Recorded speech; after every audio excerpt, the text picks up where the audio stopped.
Hi Aries, here is a general look at your solar chart for the whole of 2015, and just a reminder that when I give the degrees of the transiting planets, they need to resonate with the degrees in your chart. They need to be quite close to those degrees. If they're very far away of the degrees of planets or the sun in your natal chart, then you'll still feel it, but it'll be a lot more diluted. And there are free online resources to set up your natal chart. So there's going to be two eclipses in 2015. The first solar eclipse of the year occurs on March the 20th, and it's going to be in Pisces, Aries, so the sign before yours and your sign. And this eclipse will cover the subsequent 6 months. It can be more, but it's usually about 6 months, and that could trigger the Mercury-Neptune vibe in early Pisces, because the eclipse energy is going to be partly in Pisces and partly in Aries. And so just make sure you don't get the wrong end of the stick, or because something was unclear to you, you didn't listen properly, or somebody else gets the wrong end of the stick and you confuse them with your lack of clarity. A time of fresh starts, though, for you with things on a personal level, like maybe a bit of a makeover. Because this eclipse is on the cusp, there will be new beginnings related to your inner needs as well. Maybe to do with healing in some way, that could enter in here. Or maybe this is you using more of your imaginative ability. So it is about outer image and how you present yourself to the world. It is about personal ambitions, but it is also about your inner terrain. And over the next 6 months, so no more procrastinating, Aries, jump into something new. Now, the second solar eclipse of the year occurs on September the 13th in your 6th house, and that means it's a good time to make improvements regarding employment in general, but also daily tasks, work methods, skills, techniques, health matters as well, yours or somebody else's. And that's going to be in Virgo. Now, until August the 11th, Jupiter, planet of potential abundance and expansion, is very positively influencing your sun sign. And make hay where the sun shines with this one. You can really benefit from this. Maybe feeling quite center stage, maybe feeling more appreciated by others, maybe feeling freer to be creatively expressive in yourself. There could be more call upon you to perform in some way, to flex your creative muscles. Also, this can be quite a competitive vibe, and you are by nature a competitive sign. So maybe there is something that you are trying to get better at going on here. This transit could help bring romance into your life, or if there already is romance in your life, then really, because this transit has actually been going on since last year, in 2014. So the middle of 2014, if you're interested. So romance may have shown up from about July onwards in your life. And this could just, improve that. Just kind of bring more entertainment your way. You could have more access to those sorts of fun environment, and your world will expand through contact, maybe with children, maybe pets, or any of these other things that I've just mentioned. And also, this is the area of the inner child. So your inner child should be allowed to come out to play. And you could be just having fun, discovering your talents.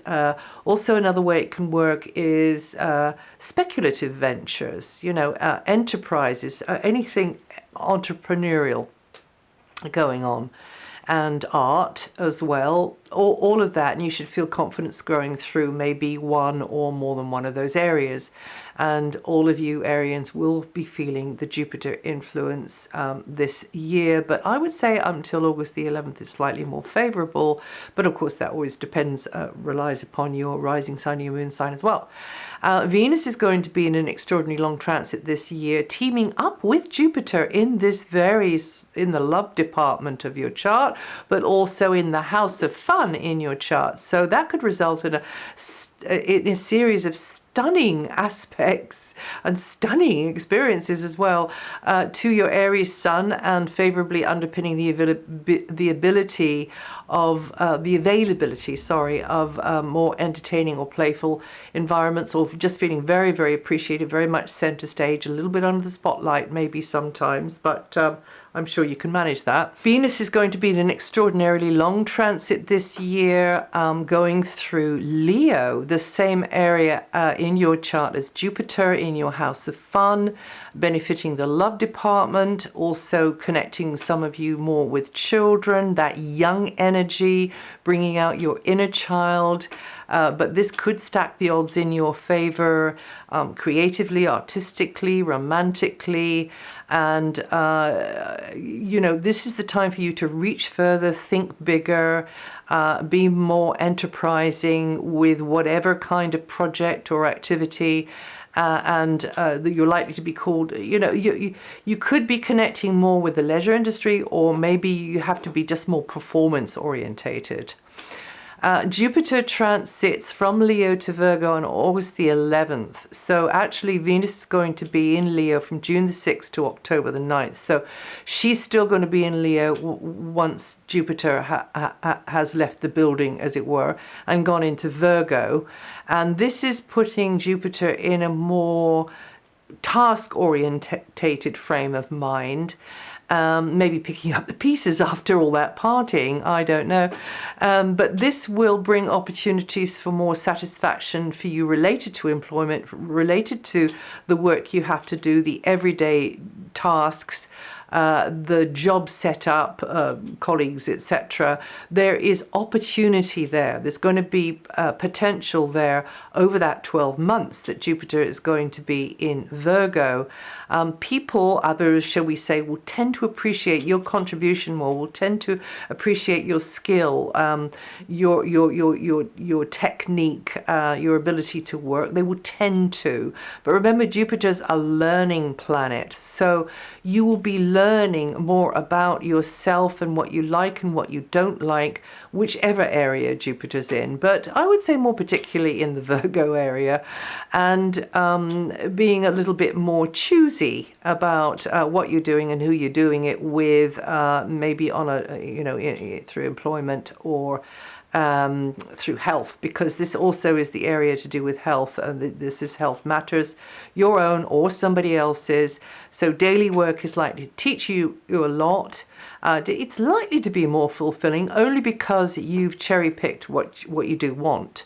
But you see, the generosity, the holding, the abundance of Jupiter will allow you to make that choice and then not let you fall, as it were. It's likely that through everyday work or health and fitness, your territory, physical, mental, will broaden. I mean, Jupiter rules travel and those at a distance, abroad, etc. So maybe some of you are connecting more like that through your daily tasks, through your daily work. It's languages, etc. as well. So Jupiter's beneficial vibration could help your well-being as you learn what does and does not work for you personally through maybe health matters, diet, exercise, etc. The downside is that you might take on too much. You might overstretch yourself, and just be careful. And that goes for diet and exercise as well. So remember, moderation in all things.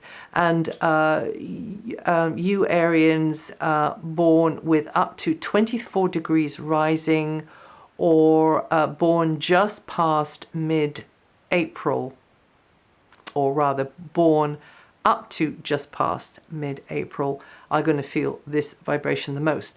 Saturn transits out of Scorpio for most of the year, but is back into Scorpio the 15th of June to the 18th of September. This is flagging up, or rather this is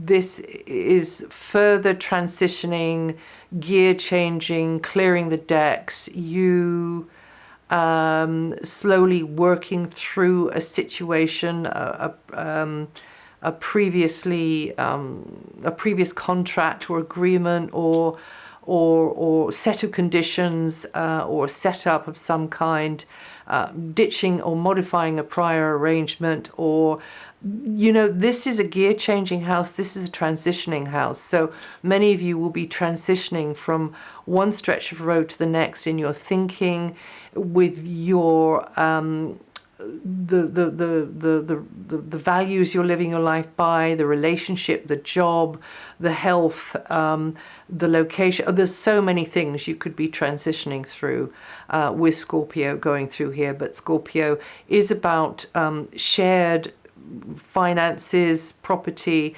and some of you may have to maybe honor something in that regard with Saturn in Scorpio here.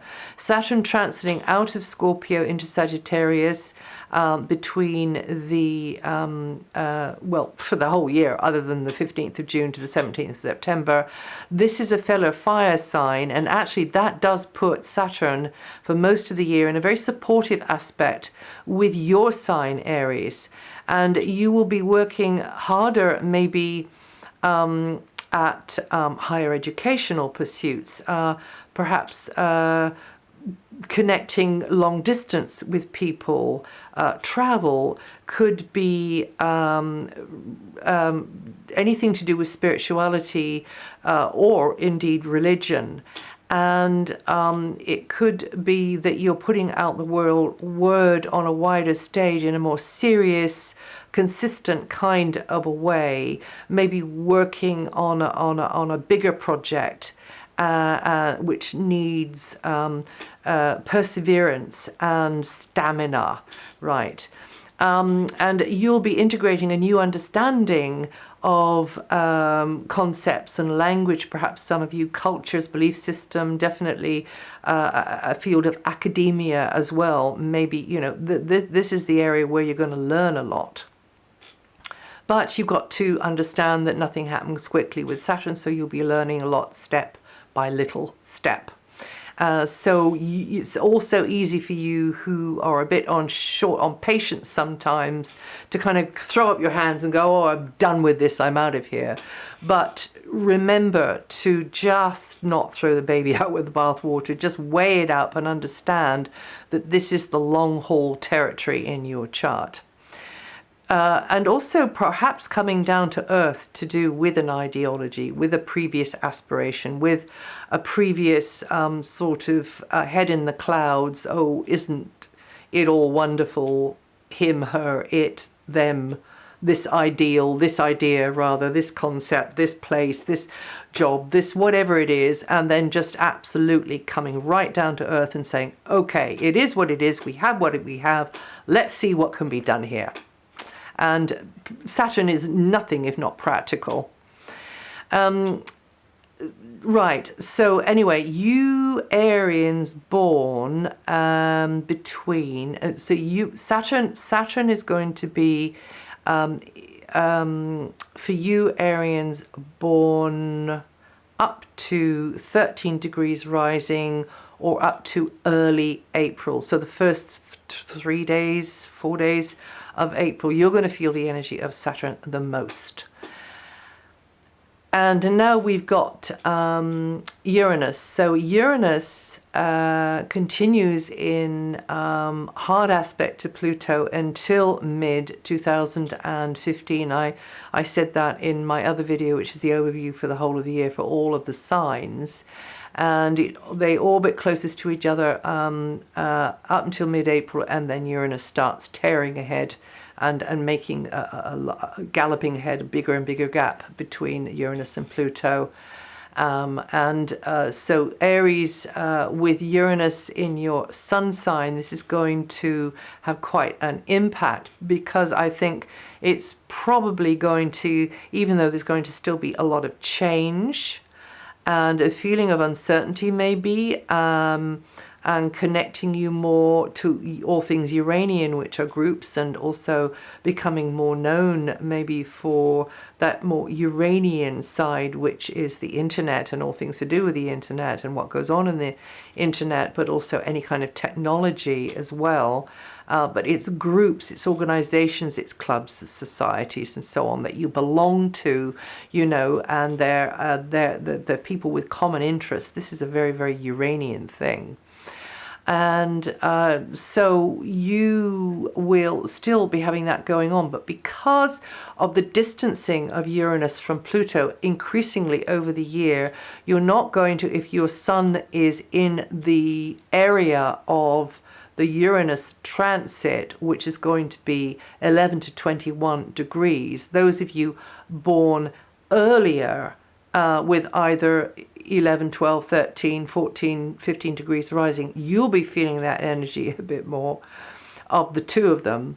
But those of you born later, so kind of into the second week of April, then you will not have the two of them in a pincer movement on your sun as strongly as in previous years. I hope I'm not muddling you up even more. So all I'm trying to say is that you children of the Ram, born the beginning of April until the 11th of April, or with 11 to 21 degrees rising, you'll feel the energy of Uranus the most. But if you're born nearer the in the second half of that grouping, towards the 11th of April, you won't feel the two of them at the same time, Pluto and Uranus the most. You'll just get Uranus and then Pluto a bit later on. So I don't quite know which is going to be better.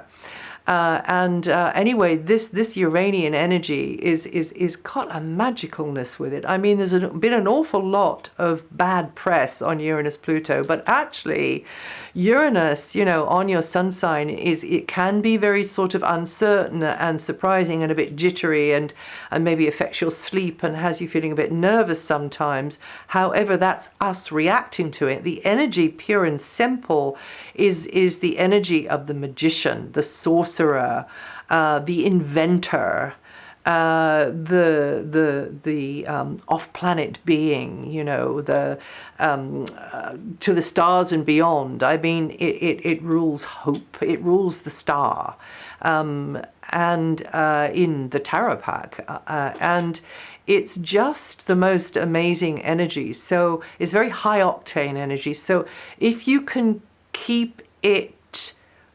on the, you know, if you can deliberately do relaxing things to offset its tendency to make us a bit jumpy, then actually it can work really well for you and deliver really well for you. And it's very transformative energy. Remember, it is transforming your sense of self-identity. I mean, there's no getting away from that. You are going to be, you know, coming out of the sort of the off the conveyor belt, having gone through this Uranus beaming down on you, or this Uranus energy, a very different, you know, you'll be seeing yourself in a different kind of way. Others will be seeing, maybe it's got to be you first, of course. You've got to kind of, oh, okay, you know, I am meant for more than this. I am meant for something really quite different. You know, it's almost like you set yourself going down the road and you put it into the GPS, okay, the sat-nav, and then you end up, the sat-nav sort of has you right on the edge of the cliff, looking out over the huge ocean, and you're thinking, I'm not supposed to be here at all. But actually, it's the universe that put you there, and maybe, just maybe, in fact, I would say more than that, you probably are meant to be there. So it's just up to us to try and figure out why. And yeah, and that can be a little bit of a puzzle. However, if you begin to trust that the universe knows what it's doing, why you're staring out at the edge of that cliff, because it didn't make you go over the cliff, did it? You just got there, and it's just like, you know, I should be downtown shopping now. Well, what am I doing here? You know. So that's that one. And then Pluto continues to be felt very strongly across your sign, but that will be more for you, Arians born the beginning of April to the 5th of April, or with 12 to 16 degrees rising. So you're not getting the two at the same time so much as you have done in previous years. And well, Pluto is about the deeper side of us, the more emotional side of us.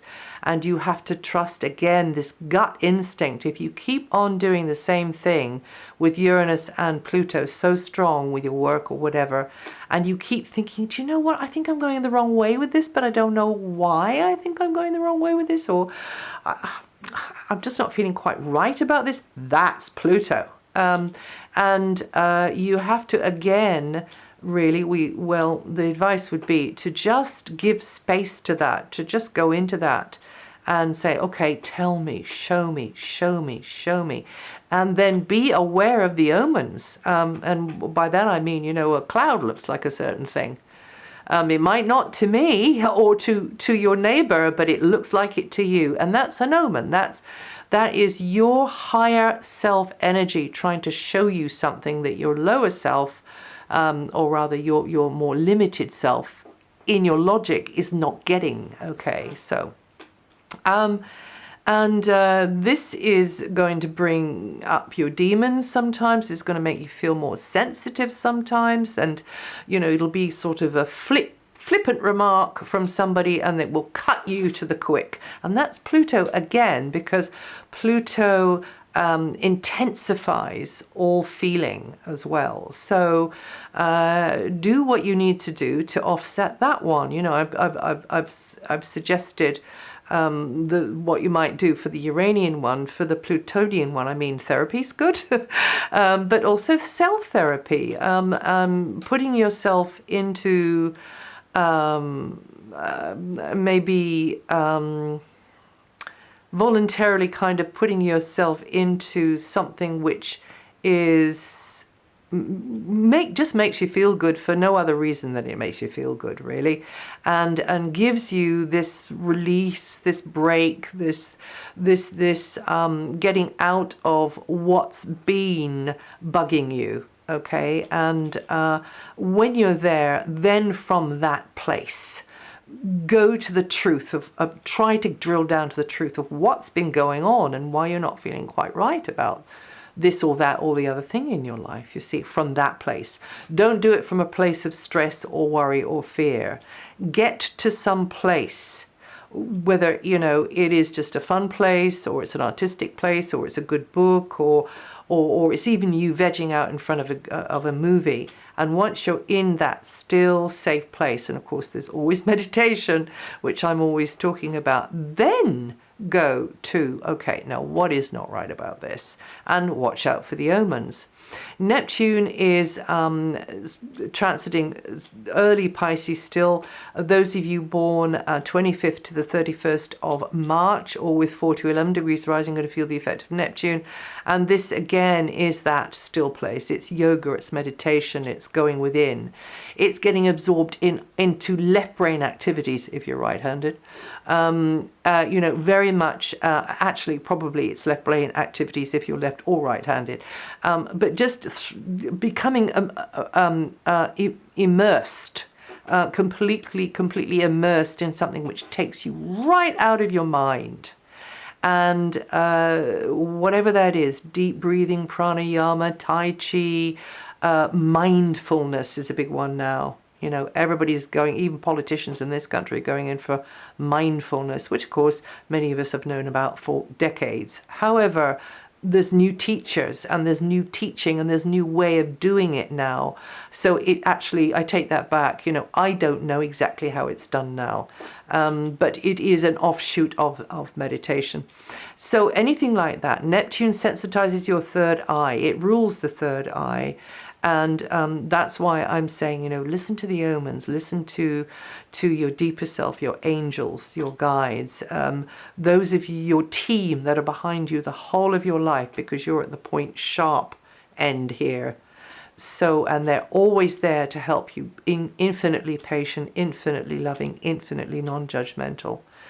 And that's it for 2015. So if you know your rising sign and your sun, your moon sign, listen to those. All of this is written up on my website. In fact, a lot more than I've said is written up on my website for the whole of 2015, without the asides.